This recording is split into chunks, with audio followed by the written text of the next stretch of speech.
తిరుగుతుంటాం. Bible పట్టుకుని చర్చికి పోయినా చర్చిల్లో కూడా పనికి మాలిన యవన సంబంధమైన చర్యరేచ్ఛలు తప్పదు. అక్కడ కూడా లోకానికి సంఘానికి తేడా లేదయ్యా. ప్రతిరోజు నీచమైన కార్యాలు మన జీవితంలో జరిగిస్తాం. కానీ యేసుక్రీస్తు చూడండి, ఈ సందర్భం రాయబడే సమయానికి ఆయన వయసు ఎంత? 30 సంవత్సరాలు.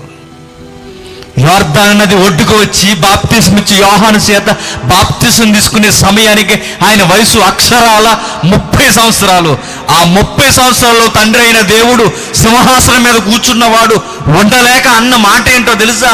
ఈయనే నా ప్రియకుమారుడి యందు నేను ఆనందించుచున్నాను అన్నాడు. 30 సంవత్సరాల్లో ఆనందిస్తున్నాడట. ఆ టెన్సెస్ తెలియాలి, ఆ సందర్భానుసారమైన ఆ పదాల కూర్పు మనకు తెలియాలి. ఆనందించుచున్నాను అన్నాడంటే 30 సంవత్సరాల నుంచి ఆనందిస్తూనే ఉన్నాడన్నమాట. ఆనందించేశాను అనలేదు, ఆనందించబోతున్నాను అనలేదు, ఆనందించుచున్నాను. 30 సంవత్సరాల నుండి యేసుక్రీస్తును చూసి తండ్రి అయిన దేవుడు సింహాసనం మీద ఉండి పులకించిపోతున్నాడండి. ఇక్కడే అబ్జర్వ్ చేయండి ప్రియమైన దేవుని పిల్లలారా. అప్పుడే యేసుక్రీస్తు ప్రసంగాలు చేశాడా?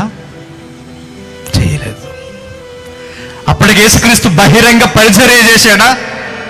చేయలేదు.